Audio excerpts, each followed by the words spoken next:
Hello students, very good morning all of you. हम अपने last lecture में oxidation number को डिस्कस कर रहे थे। हमने कुछ ऐसे कंपाउंड भी देखे जिनके ऑक्सीडेशन नंबर निकालने के लिए उनका स्ट्रक्चर फाइंड आउट करना, स्ट्रक्चर पता लगाना सबसे जरूरी है। आज हम बात करेंगे ऑक्सीडेशन नंबर एंड नोमेनक्लेचर। तो ऑक्सीडेशन नंबर पढ़ चुके हैं। नोमेनक्लेचर का मतलब क्या होता है? Naming of compound. अब हमारे पास ऐसे बहुत सारे कंपाउंड है, आयोनिक कंपाउंड मेनली, जिनके अंदर जो मेटल एटम है, ठीक है, जो कटायन होगा वो एक से ज्यादा ऑक्सीडेशन स्टेट शो करता है, जनरली 2, 3, 4।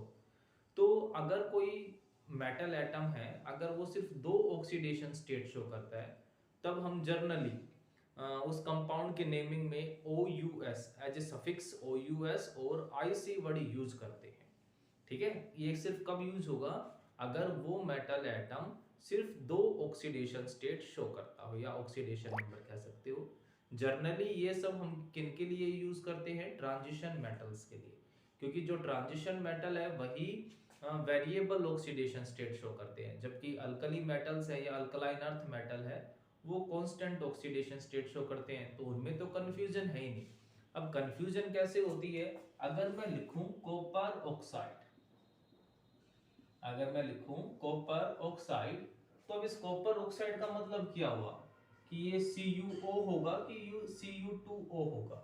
ऐसे ही आयरन ऑक्साइड की बात करूं, FeO हो सकता है या फिर Fe2O3 हो सकता है। कंफ्यूजन है, तो कुछ पता ही नहीं लग रहा कि हमें करना क्या है।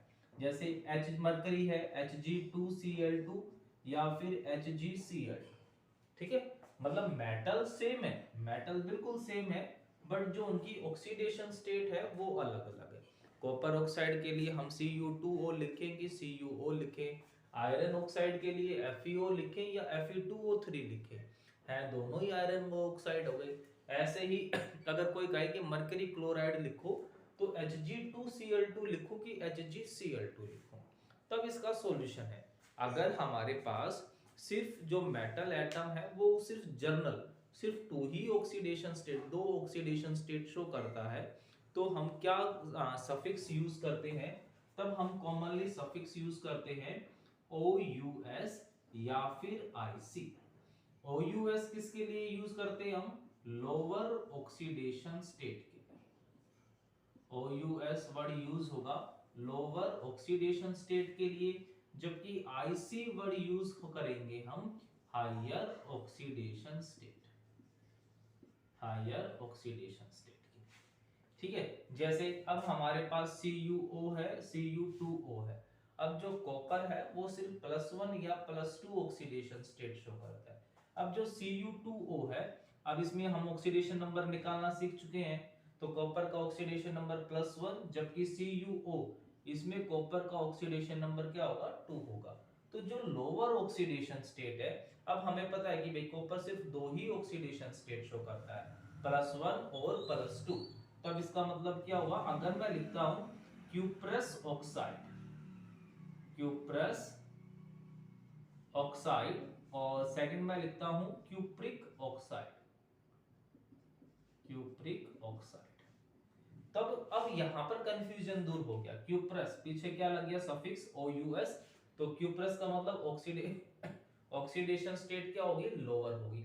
और लोअर ऑक्सीडेशन स्टेट क्या होती है? +1 होती है। तो कॉपर पे +1 हो गया, ऑक्सीजन पे 2 नेगेटिव हो गया, तो कंपाउंड क्या बन जाएगा यहां से? सॉरी, Cu2O, Cu2O बन गया। ठीक है, किसका हो गया फॉर्मूला? क्यूप्रस ऑक्साइड का। ऐसे ही अगर वो कहता है क्यूप्रिक ऑक्साइड, अब पीछे IC लग गया, IC का मतलब क्या होगा कि जो ऑक्सीडेशन स्टेट है वो हायर है। अब हायर ऑक्सीडेशन स्टेट कॉपर की कितनी होती है? +2 होती है। तो इसका मतलब कॉपर +2, ऑक्सीजन -2, तो 2 2 हो गया। तो जो हमारे पास कॉमन आएगा वो क्या आ जाएगा? 1 पर, और कंपाउंड क्या बन गया? CuO।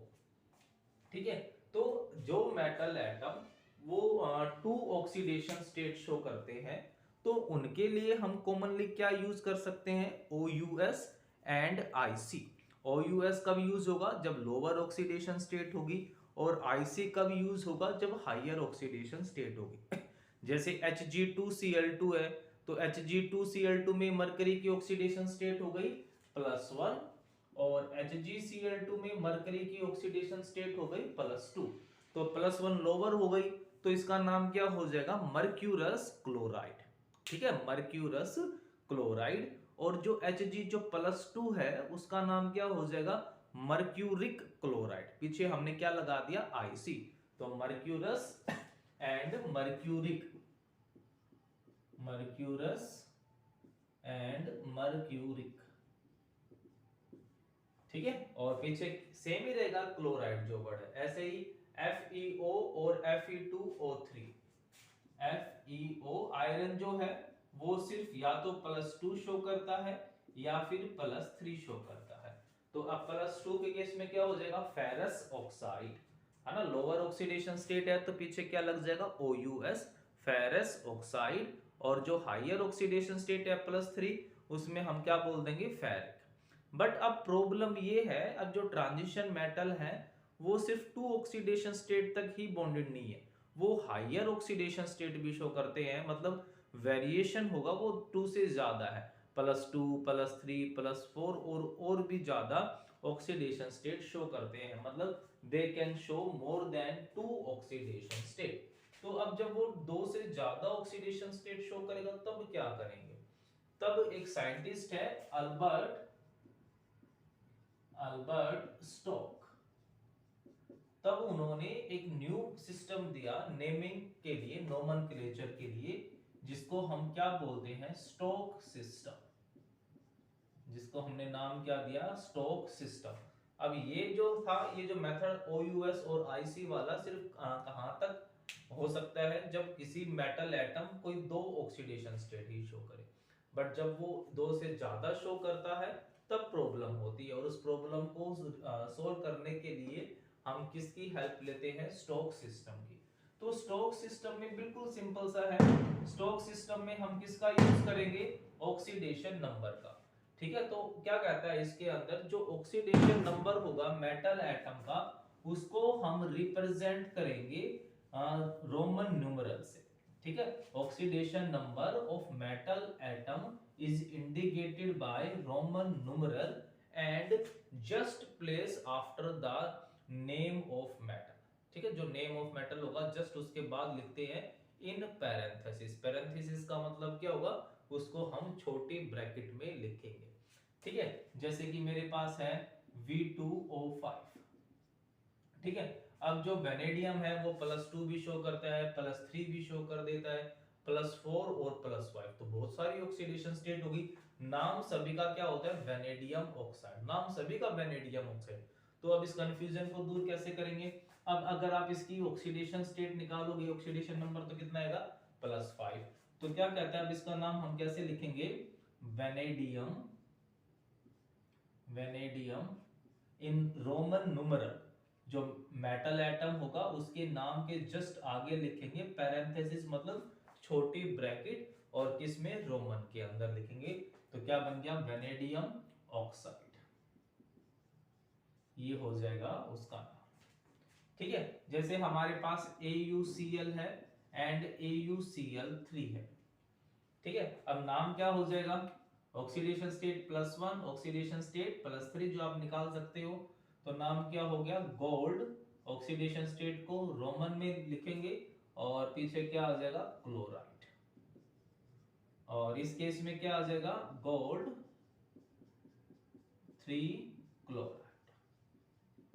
तो हो गया बिल्कुल सिंपल सा। अब यहां पर कोई कंफ्यूजन नहीं है, कितनी भी ऑक्सीडेशन स्टेट वो शो करता हो हम इजीली उनको रिप्रेजेंट कर सकते हैं। ठीक है, अब इसी टॉपिक के ऊपर अगर हम कुछ क्वेश्चंस करें, तो जैसे हमारे पास कुछ क्वेश्चंस हैं। अब इस क्वेश्चन में क्या कह रहा है, right formula for the following compound, मतलब आपको फॉर्मूले दिए हुए होंगे और उनके कंपाउंड्स लिखने हैं। ठीक है, तो फर्स्ट है हमारे पास मरकरी क्लोराइड, मरकरी। अब हम इसके अंदर स्टोक नोटेशन में OUS और IC वर्ड यूज नहीं करेंगे, मरकरी क्लोराइड, इसका हमें फॉर्मूला लिखना है। सेकंड आता है क्रोमियम ऑक्साइड, क्रोमियम ऑक्साइड। ठीक है, नेक्स्ट क्वेश्चन है हमारे पास टिन ऑक्साइड, टिन ऑक्साइड। तो अब हमें इनके फॉर्मूले लिखने हैं और ऑक्सीडेशन नंबर हमारे पास गिवन है। तो बिल्कुल सिंपल सा तरीका है, कैसे लिख सकते हैं। अब जो मरकरी है उसका ऑक्सीडेशन नंबर कितना हो गया, 2 हो गया, मतलब मरकरी पे चार्ज कितना हो गया, +2। ठीक है, तो क्या हो जाएगा, Hg+2, क्लोरीन -1 होती है, तो यहां से क्या फॉर्मूला आ जाएगा, HgCl2, है ना। तो कंफ्यूजन ही दूर हो गई कि Hg2Cl2 लेना है कि HgCl2 लेना है। ऐसे ही क्रोमियम ऑक्साइड, अब जो क्रोमियम है +3, ऑक्सीजन जो है -2, तो अब इसका फॉर्मूला क्या बन जाएगा, है ना, गिवन है कि हमने 3 लेना है, Cr2 और 3। ऐसे tin oxide, tin Sn 4 oxidation state है और ऑक्सीजन -2, तो यहां से क्या आ जाएगा, SnO2। तो इस तरीके से आप इजीली उनके फॉर्मूले बता सकते हो, या फिर फॉर्मूले गिवन होंगे तो हम उनका नेम लिख सकते हैं बहुत इजीली। ठीक है, तो ये था हमारा स्टोक सिस्टम नेमिंग। तो आज के लिए हम इतना ही करेंगे, बाकी सब हम अपने नेक्स्ट लेक्चर में। Okay, thank you.